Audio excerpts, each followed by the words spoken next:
Sporting success is what Serita Shone lives for, but 7 weeks ago it was sport that almost killed her. He was one of the coaches at the start. Serita was training for her first competition as a member of the British bobsleigh squad in Germany. Acting as the brakewoman, she was responsible for ensuring the quickest possible start. Ready, set!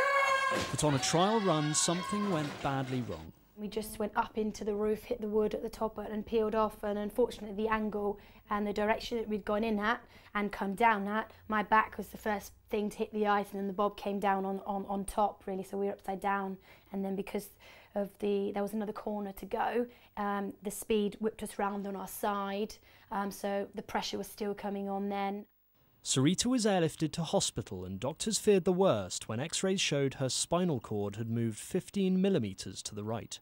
They attached screws to make sure her vertebrae didn't move any further, but still couldn't believe she wasn't more badly injured. The surgeons at the time saying to me, standing over me and saying, "We can't understand why you're not paralysed," was a lot to take in on a good thing of knowing, oh my goodness, I'm all right, but also thinking about how bad it could have been. That was quite emotional. Serita had 2 operations to stop her spine moving anymore and is already back home rebuilding her strength. And despite her horrifying crash, she says she's looking forward to getting back on the ice. I'm definitely not going to give up. I'm going to prove to people that I can still do this. Like, it's going to be a longer and harder road to being an Olympian than it perhaps was 7 weeks ago, but I've not given up on the thought that I can make it, because I believe that, you know, what doesn't kill you makes you stronger, so I've got an even bigger incentive now to get there, to prove to myself that I can do it. And having already overcome an Olympic-sized challenge, you wouldn't bet against her reaching that dream.